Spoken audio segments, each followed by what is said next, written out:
Hey, what's up, awesome friends? How you doing? Hey, Jared, do you want to pull up the video? It should be on my page. Let's see if it's working. Just to make sure the sound is working. Hey, everyone, what's going on? BC coming at you with a live episode of Keep It Wausome. I've got my buddy Jared here down below. I'm gonna dig him out in a second. He's hiding down there right now. I'm in your pocket. Looks like it's working, huh? But hey, we're talking Christmas movies today. Before I start the whole video, I want to give a shout out to our sponsors, Campbell Haynes Menswear, who I called Patrick Haynes Menswear the other day. Oops, sorry about that. I fixed that on the YouTube description that I had, but Campbell Haynes Menswear, they're a downtown Wausau, great company. Great place to get some of your stylish threads. And then also, I want to thank our other sponsors, Sonny's. They are excellent food place. I love eating there. Super delicious. So check them out. But yep, today we're talking Christmas movies. I'm going to talk about my favorite Christmas movie. And I found a little buddy hiding down here. And that is my buddy, Jarrod Crooks. Look, there he is. You can see him. Can you see yourself? Super high tech here. Let's see, where can I get you? There you are. Oh boy. There. What's going on, man? Hey, so this is the most professional podcast I've ever been a part of. It's super professional, yeah. I don't know, you're a little too close for comfort. I'm gonna put you over here. Make sure. I apologize. Yeah, there we go. Well, hold on. Just ridiculous. This is the height of professionalism right here. There we go. There he is, right on the bottom. This has been my dream to have it done this way, actually. Is this your dream? This is like your this is everything you've hoped for in life. Yeah. And then you got so you got me, but then you also got the screen that you can see in the corner, which is yeah, maybe I can move that down. Wait, no, I want to do that. Nope. There we go. Can't even see it now. Now it's just Jared. What's going on, Jared? Oh, anyway, so hi. Yeah. Happy holidays. I hope everybody had a great Thanksgiving.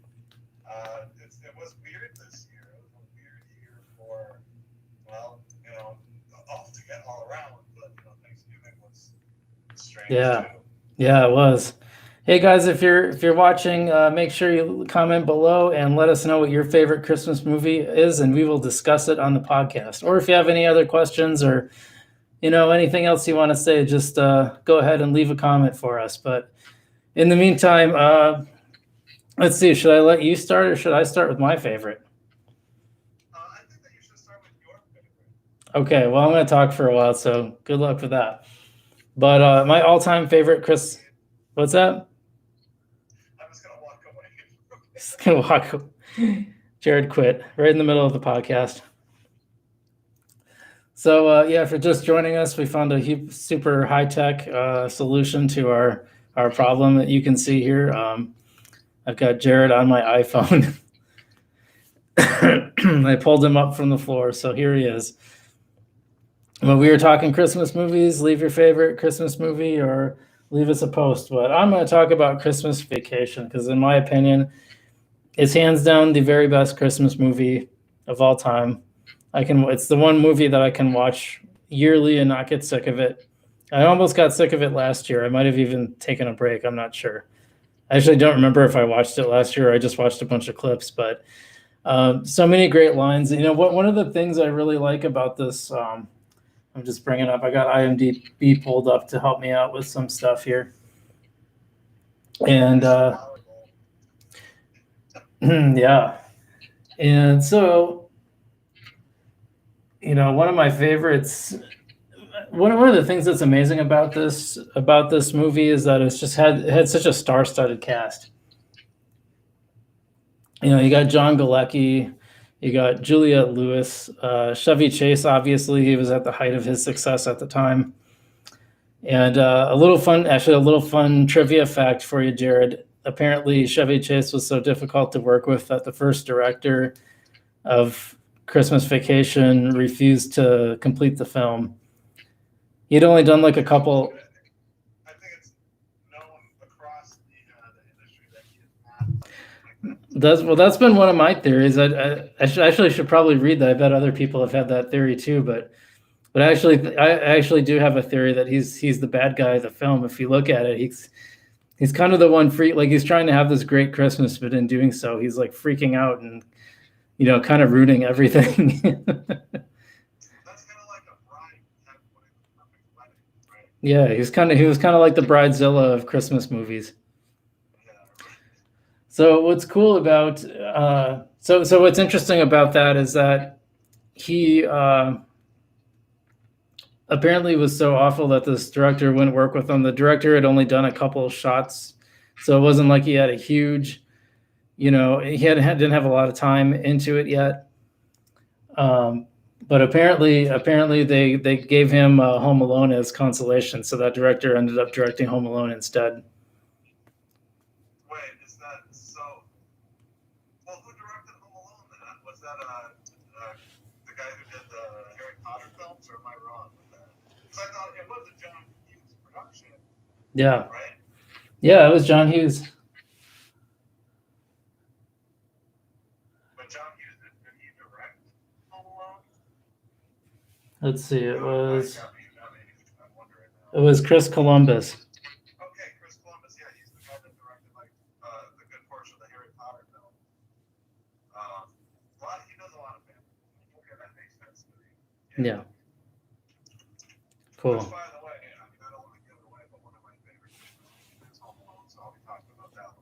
You're gonna talk about that? Awesome. So have you seen Christmas Vacation?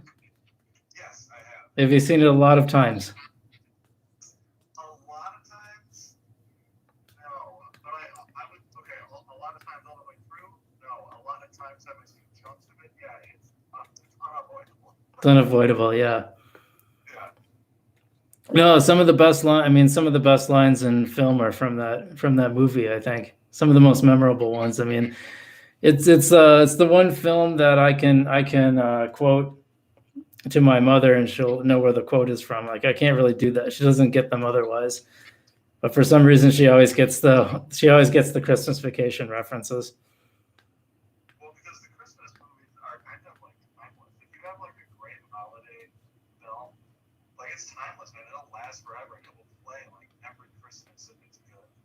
I mean, Yeah. The Grinch, even now, is a classic, and that came out I was in the 90s when that came out. It's a huge success, and you can't escape it now. Mm-hmm. What? So you were going to talk about Home Alone. Let's hear you talk about that, and then I might bring in some Christmas Vacation stuff. Oh, you want to? Okay, well, I was thinking pretty hard. Okay, what is going to be one of my all-time favorite films? And it always starts from your childhood. Yeah. It's like your favorite, movie, even Christmas movie. And Home Alone was one that I remember watching with my grandpa, and he would just die laughing at these guys getting beat up by this child. But the thing about it is, like, that's what you remember the most is like these guys are gonna break in, but this child is gonna take them down. But that movie has so much heart too.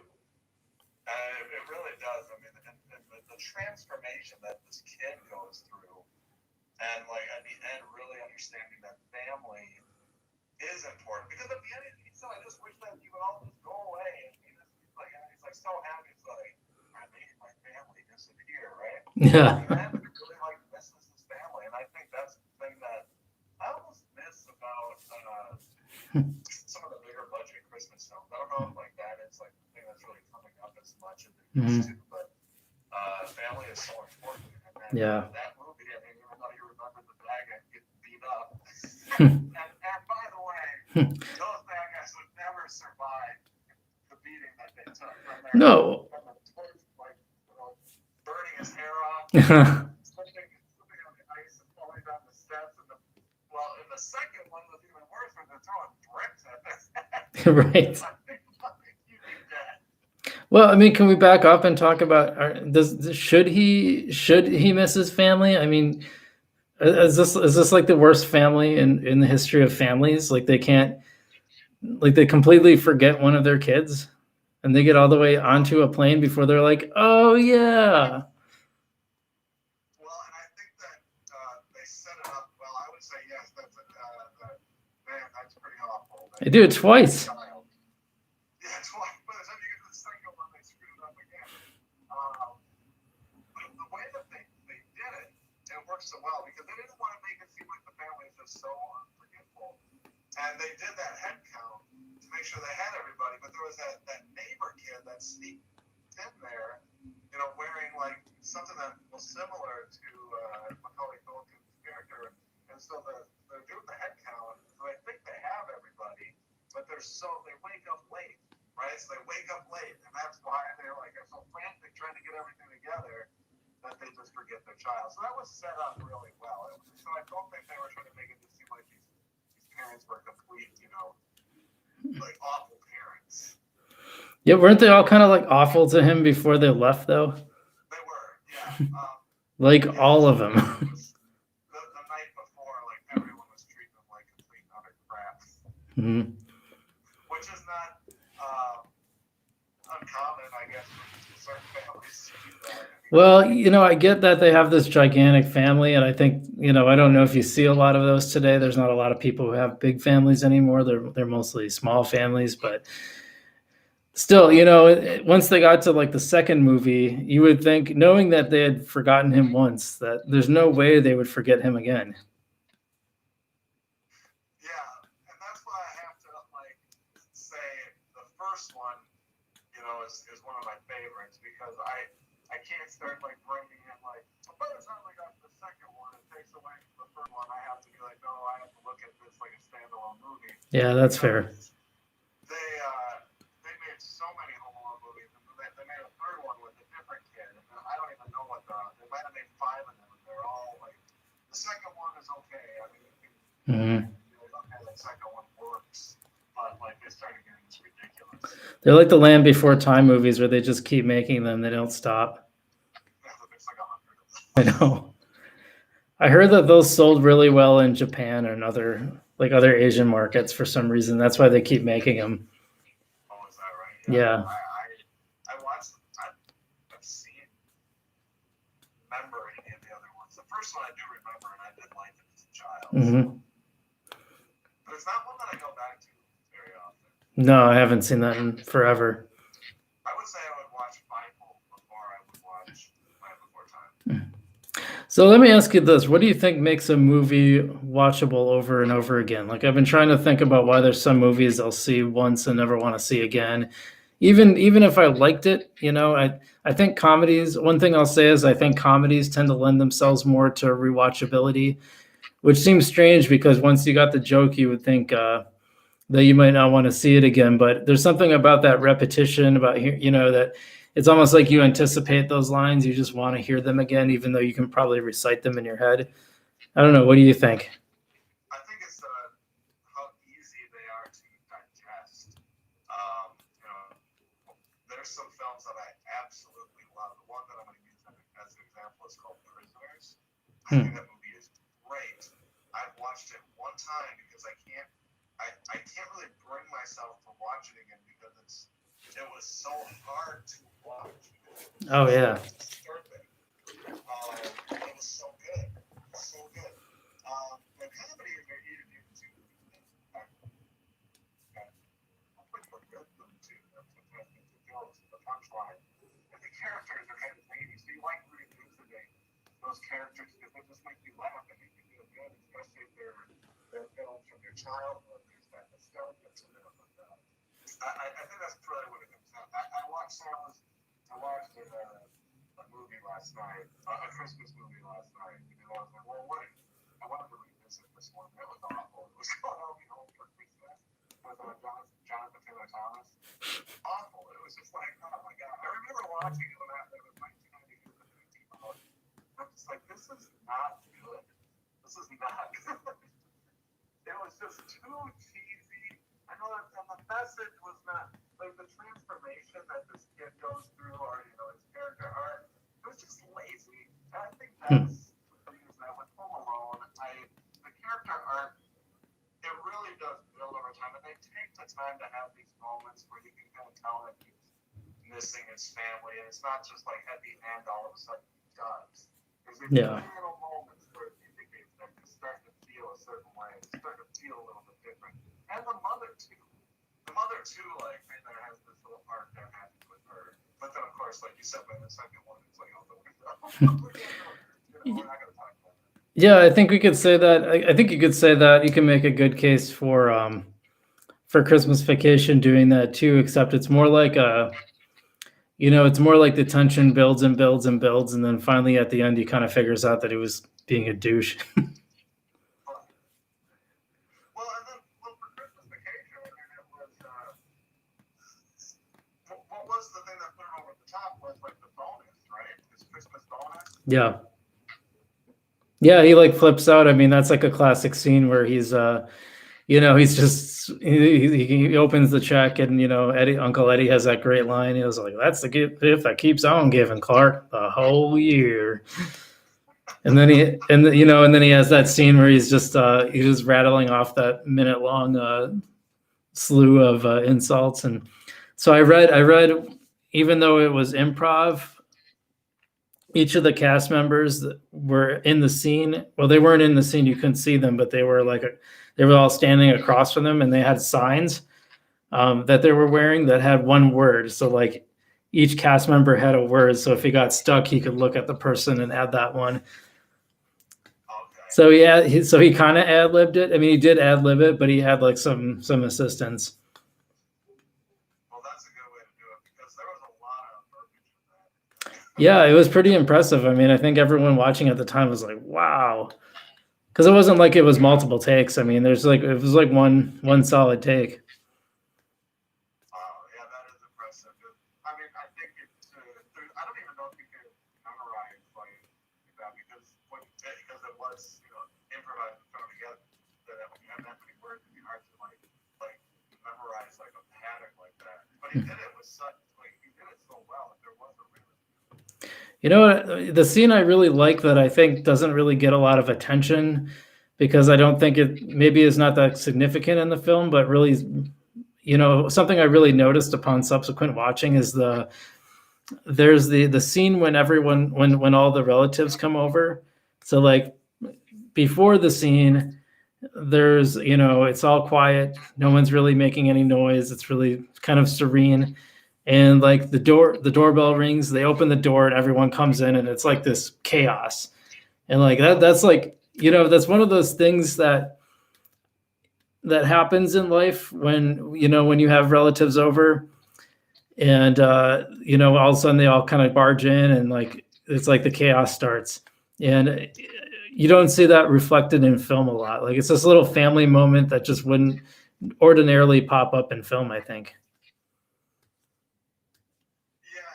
And it's funny that stands out to you, because that is like a real thing. Like anytime like you're gonna have like a bunch of family over, you almost have to like take a deep breath and exhale before you open that door, because and I said this to my brother actually the other day, like when it's like you're not really coming into my world, you're bringing your world into mine. Right.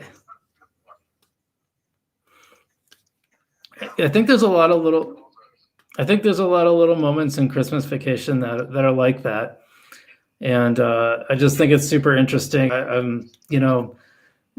The older cousins who just seem, or the older family members who just seem a little out of it. Like that was picture perfect to me too. And so interesting. Do you know was it Aunt Ruthie, the one who sings the Pledge of Allegiance instead of says grace?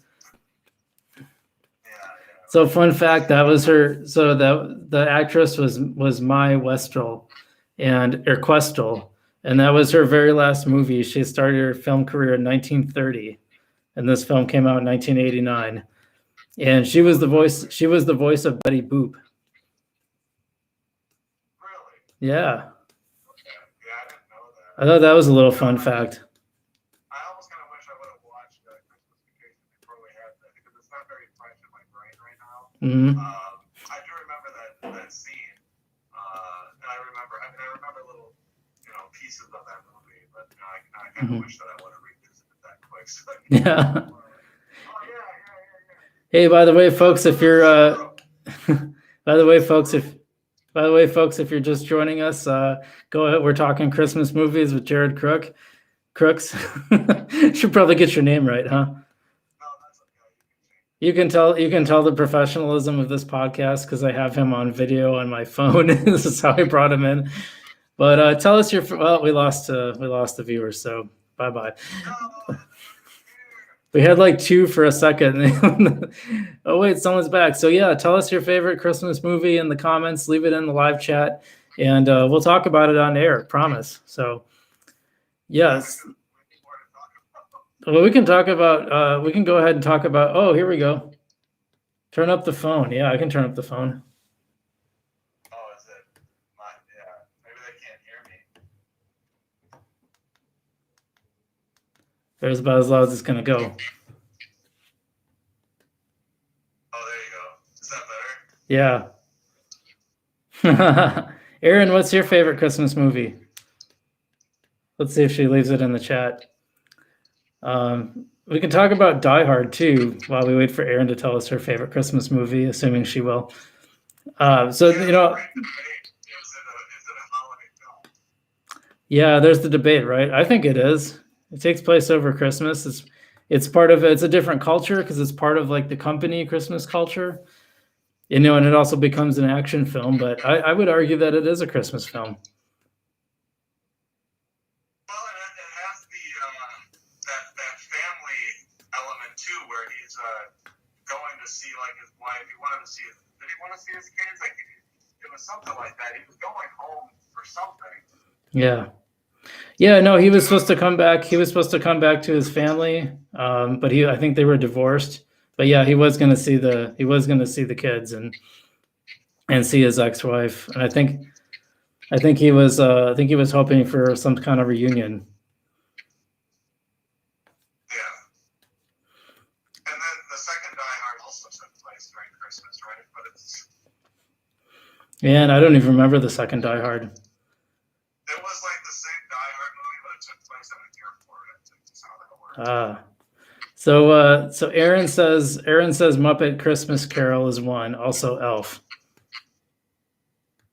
I thought Elf was pretty good. Yeah, I need to. I want to say that I've seen Elf, but I feel like I've never seen it all the way through. Like I just see these chunks again, like you go on TV and I'm trying to piece it together. Like, oh yeah, I remember this. You know, because again, it's another one of those movies that you just cannot. It's unavoidable. Like it's there. Mhm. It's gonna be on TV. Yeah. Yeah, you know, the funny thing is I saw Elf in the theater, but most recently I saw like a live version of it, like a play that I think the DC Evers put on that I went to take some pictures of. So now that's fresh in my mind. So now when I see Elf, I've been seeing that instead of Will Ferrell. Wow, those kids must have really made an impact. They must have done like a pretty good job. Well, I think it's more the recency effect, but you know, something like that. Sure. And you know what? Hey, credit where credit's due, Aaron. Muppets are awesome. I love everything the Muppets have ever done, I think. Even that Muppets TV show was great. So yeah, Muppet Christmas for sure, man. I watched the Mickey's Christmas Carol the other night as well because that is one of my favorites. It's a short one. It's only like 26 minutes, but that one is another one from my childhood that I absolutely adore that film. Yeah, I'm not a big fan of the Mickey one, so I haven't watched that in a while or ever. It's just because it's Scrooge. It's not like one of my favorite characters. That Scrooge, Scrooge McDuck, Oh, I do like Scrooge McDuck. Big DuckTales fan. Yeah. Aaron got a kick out of Can't Go Wrong with Muppets. So the other one, Mm-hmm. the other film, because I was thinking about it, this one cracks me up. It's not one that I would say is for the whole family by any means. Neither would Die Hard be necessarily, but Bad Santa is one of my favorites. Oh yeah, you know I've only seen that once, but I liked it a lot. Yeah, it's dirty, it's raunchy, but it is also one of the ones that has like the. And I'm just think I'm just like a sucker for these like character arcs because even though the like if that Billy Bob Thornton's character is just awful, trash, like the most awful person.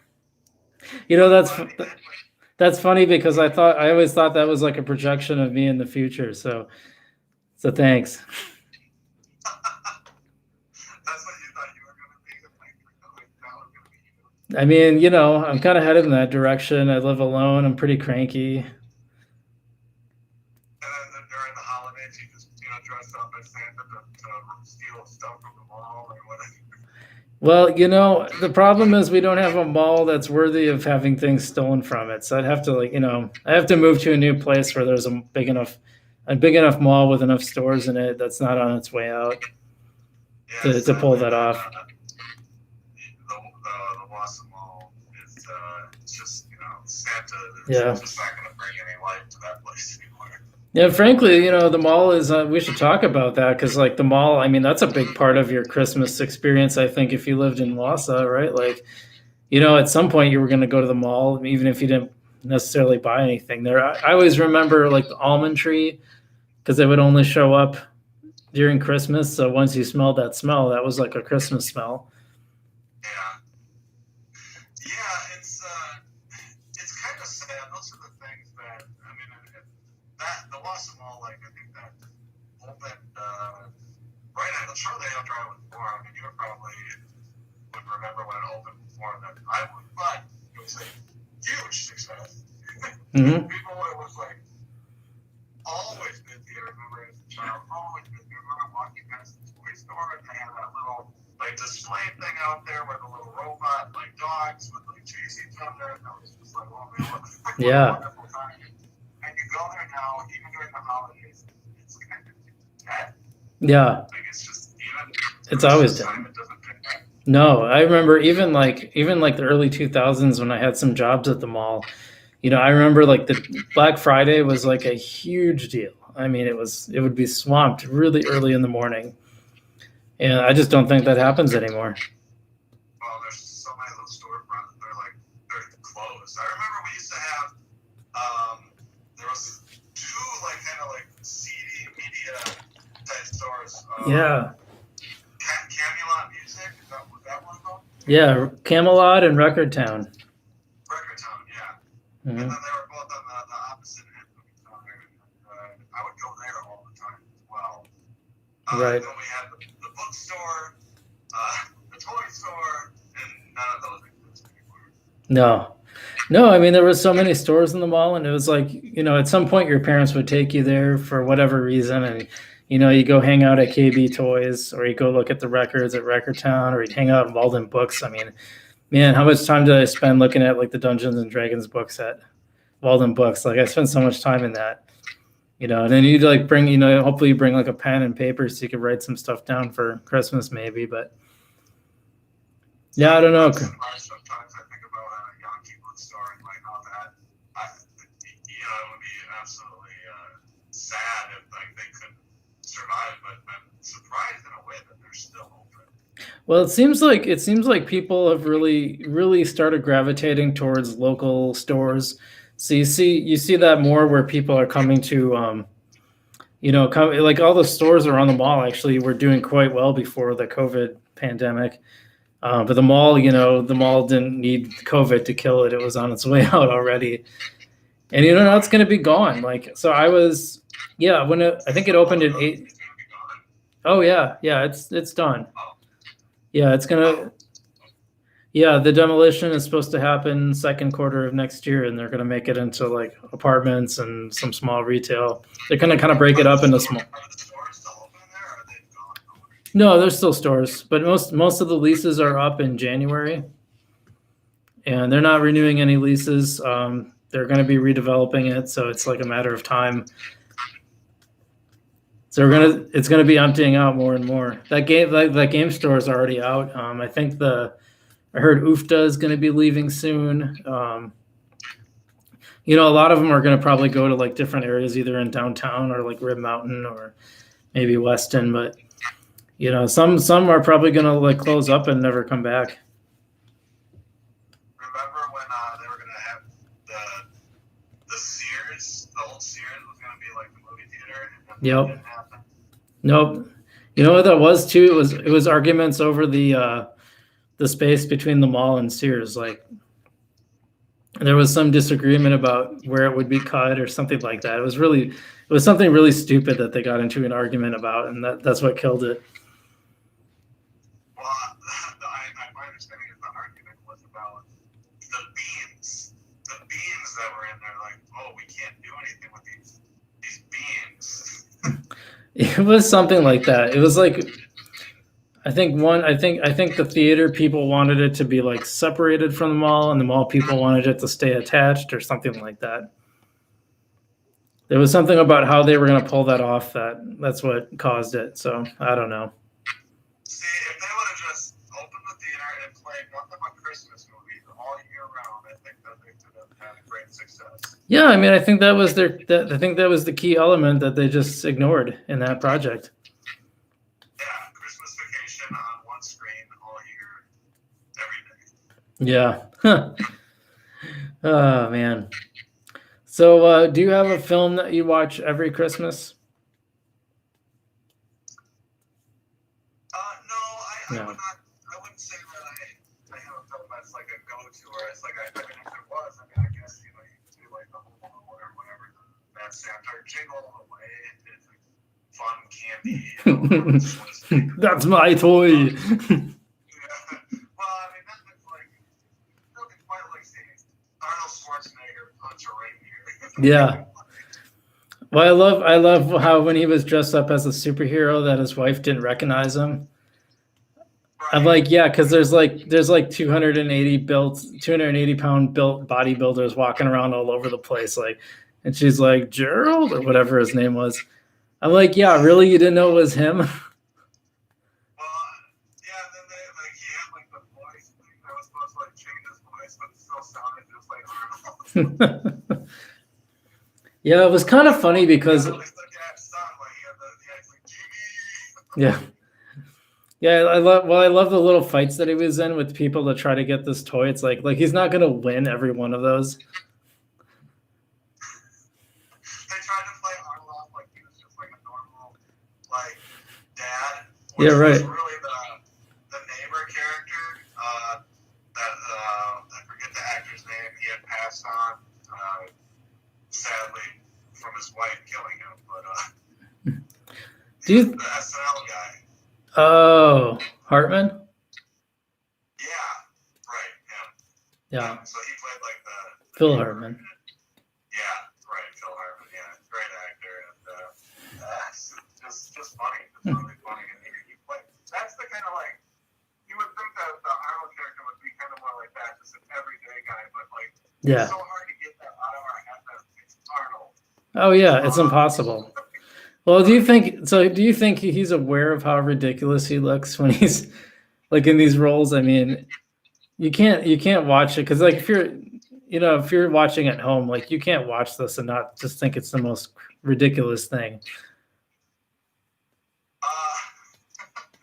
Arnold aware? I mean, does he realize that like this is sort of a silly premise that he's going to be in this film, but like he's like, all right, whatever, I'm getting paid crazy amounts of money. That's what it is.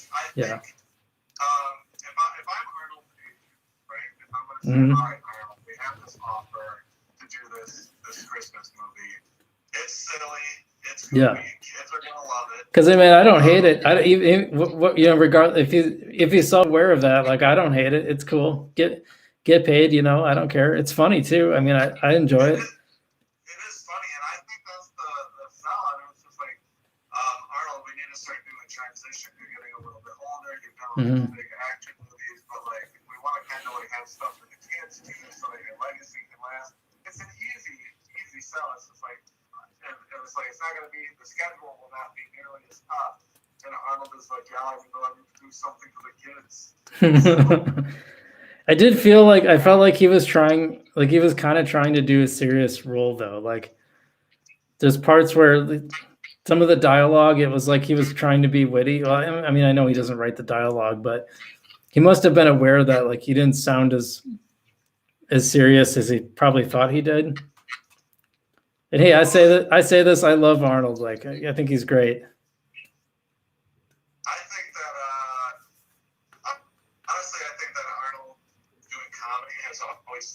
played better, for me anyway, like Twins, Kindergarten Cop. Classic. He can do It's not a tumor. yeah. But I think Arnold is just a better comedic actor, in my opinion. Yeah. Yeah, I don't know. Is it funnier when he's in an action film and not trying to be funny? Or is it funnier when he's actually in a comedy? Well, I think about those moments like in Terminator when he's like when he's like, the kid is asking him to like smile and he's like, it's like, that's funny. And I don't know, he's trying to be a robot trying to smile. So I think that works and it's still pretty funny. I think it all depends on the character. I mean, there's going to be some Arnold movies that it's just like, yeah, that wasn't as good. And that's going to happen to every actor in their career. But, some of that's going to fall on the director as well. Do you feel that we need more Arnold Christmas movies? We need one more. I mean, we should have all of them, right? I think, because I have decided I want to do a Christmas movie. I actually really want to make this Christmas movie. And I made a trailer already, and I sent it to you. Yeah. Scott, who plays the Santa in the trailer, he's great. But man, can you imagine maybe we just get Arnold to play that guy? I think it'd be amazing. I mean, I would fully greenlight that choice for the Santa character. Arnold as Santa, heck yeah, that's what we need. That's the movie that needs to get the green light. I mean, I think they should just start putting him in those Hallmark movies too, I don't think he'll ever do that. He returns home to his hometown and he meets the hometown girl with the secret past that he unveils at some point. Sarah, why didn't you tell me? What? He goes back to Austria, yeah. All it would be this. He goes back to Austria. He hates Christmas, right? He hates Christmas. He's not into Christmas anymore. But like, then he finds his old flame, Austrian flame from way back when, and she loves Christmas and whatever, and she's trying to begin to open up, and by the end of the film, he finally puts a tree up in his house again. And Nice. that's all you really need for a Hallmark movie. What do you think is the meet cute moment for Arnold? Like, does he touch hands with her at the local general store? They both go in for the same cranberry ribbon or linen tablecloth. Well, no, because he's not going to go for any decorations. He's going to avoid Christmas at all costs. Well, maybe his mom made him pick up the cranberry laden linen. Yeah, so it would be something that his mom forces him to do. Yeah. He was like, all right. The same can. Yeah, that would work. Like, oh, I'm sorry. I didn't know we would go to reach for the very last can of cranberries. So basically, we've just written Arnold Schwarzenegger's next vehicle. Yeah. This is good. This is pretty productive. I wasn't sure how this podcast was going to go today, but. I was thinking very hard, like, man, what am I going to talk about with these Christmas movies? I don't really give them a great deal of thought, but speaking of which, okay, so you saw the first Bad Santa, right? Yeah. Did you see the second one? No, how many of them are there, by the way? Just two. Just two. All right. I just saw the first one. The first one is definitely better. I wouldn't say that the second one is bad. They even bring the kid back, and he's all grown up, and he's still as awkward as ever. And I'm starting to think okay, so is this kid is he really like this? Is he really this awkward, and that's why they cast him? Because he seems like he would just be obnoxiously annoying all the time. Yeah, well, by that point, it's maybe we can't save you. Maybe Bad Santa can't save you this time. Maybe it's just done for you, man. But hey, I'm almost thinking that's what I need to do in order to have a successful acting career. That it shouldn't be about hey, I'm a guy that understands acting, and then I can play different characters. I think I need to create a persona that is just I'm an idiot, and I would play an idiot well all the time. Hey man, there's a whole lot of character actors that, I mean, that's what they do, right? Like, Right. And then they're probably very intelligent people who can turn that on when they're like, all right, I'm going in and I'm just playing this persona that is paying my bills all the time. And maybe I'll never be able to play anything else, but I'm okay with that. yeah, I mean, everyone can't be the lead, but some of them, you know, there's some great. You know, one of my favorite is Patton Oswalt, Patton Oswalt. the stand-up comedian. But he's like, you've probably seen. See, that's the thing. You've probably seen him in like a dozen things, and you don't know his name. No, it sounds familiar, but I can't picture. He's in like, yeah, he's in like. If I'll show you a picture of him after the podcast, and you'll be like, oh, that guy. Yeah, he's in like, I mean, he's in like dozens and dozens of like TV shows and films, but he's always like, you know, because he's not like, he'll never be a lead actor, you know what I mean? Like, just kind of has a funny, sort of a funny looking face, but I mean, he's been in so many films. He just comes up all the time. So that's what I'm saying. There's tons of people like that on TV, and especially in TV. Some movies too, I think, but especially in TV, there's just tons of actors like that, actors and actresses like that, that are, you know, they just have that, they play those characters, you know. Well, there's so Michael Caine, who's a great actor, but he was talking about he'll be like doing a scene or whatever, and somebody else will come in, like so he's hired as the lead on this project, and he's the responsibility of the lead is to carry the film.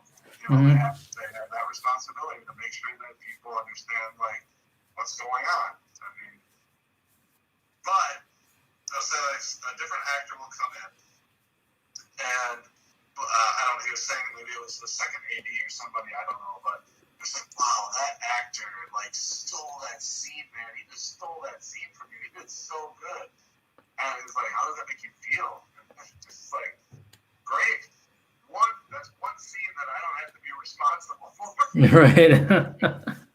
So it's fantastic when you can surround yourself with like other actors who are strong that they can like kind of almost take the attention off of you. It's not that you're bad.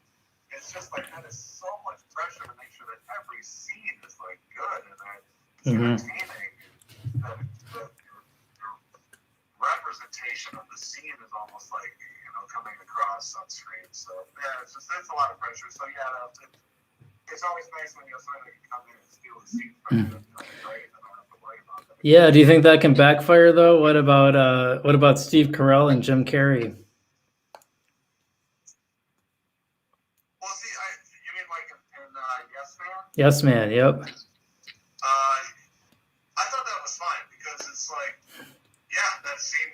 Steve Carell did what he needed to do for that scene, and he did it great. Like if he wasn't out here, everybody expects Jim to do good throughout, and Jim did fine in that movie. It wasn't like you watched like, wow, Jim really tanked in that thing. Right. No, Steve Carell stole that scene, but if he would have failed at that scene, that would have been even worse. That's true. I think I would argue that I think Steve stole that movie because all I ever heard was like about how great Steve Carell was now, and like that really launched his career. I mean, he was big time after that. Well, I can't remember the timeline. I don't know if he did that scene well. Was he doing The Office and then did that, or did that come first when he did The Office? Oh yeah, The Office was much later. It was. Yeah, he was already a big name by the time that started. Oh, okay. Yeah. Well, yeah. I mean, I'll never forget that scene. No. In a way that only he could do it, you know. But yeah, he was like, I mean, I don't think anyone had really heard of him before that scene. No. I think that movie. And then that gave him, not that the movie was that great, but it even gave him Heaven Almighty. Like they did a spin-off of that character. Oh yeah. So yeah,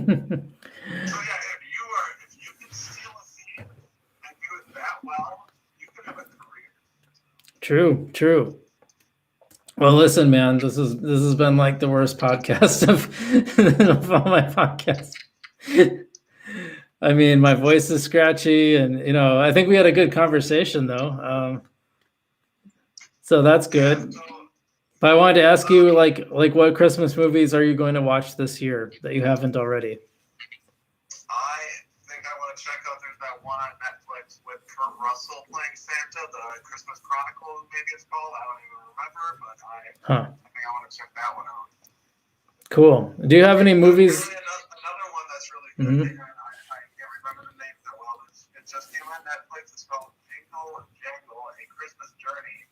That just came out this year, and I guess that's supposed to be pretty good. So if you're looking for a new one, yeah, they're saying it's a great Christmas movie. In fact, according to this particular website, it is ranked at 17, just under Rudolph the Red-Nosed Reindeer. So it's got a 94% rating on Rotten Tomatoes. Jingle Jangle on Netflix. Oh man, see, my battery is low too. Oh my gosh, we better get the hell out of here. It's even worse. One other thing I was going to ask: do you have any movies that you associate with Christmas but aren't necessarily Christmas movies? You know, for example, for a very long time, my tradition was every Christmas I would watch the Star Wars trilogy, and it was a very good tradition until they started adding movies, and then it got to be very cumbersome because then, you know, at some point, if I were still doing it today, I would have like, I don't know, a dozen films to watch. I don't know if I have like that. No, it's like I go to, it's like I gotta watch Back to the Future or anything like that. I would not say that that's a thing. Great film, though. Yeah, oh yeah. Classics. 35 years. 35 years of Back to the Future. Heck yeah. But otherwise, no, you don't really have any? No, I wouldn't say that. Traditional Christmas movies, and I'm okay with that, and I like that. Cool. I do go back to the classics, and I am happy that PBS is at least going to be having Charlie Brown. I know that Apple TV, they took all the Peanut classics, and they're going to stream them on their service. But PBS is still going to be able to show Charlie Brown Christmas or something. So that's good. I think that, I don't like that everybody's taking it. So you have to pay money to have this app to be able to watch these things. And nothing is on just network television anymore. You got to pay for it to get all these different things to watch what you want. I'm just like, man, can't we just have like one thing? One thing that just has it all? Or like, I know. Everybody's breaking off and doing their own thing, like Disney Plus and Apple TV and Hulu, and but eventually Fox. Well, I don't know. It's just Fox is owned by Disney, which is now in the Disney Plus and whatever. There's too much. Tell me how you really feel, Jarrod. Too much. That's how I really feel. All right. Well, hey, thanks everyone for watching the worst podcast in the history of Keep It Wausome. Jarrod was on and he was fantastic, but the setup was just terrible. I have him on my phone pointed at the camera, which is just ridiculous.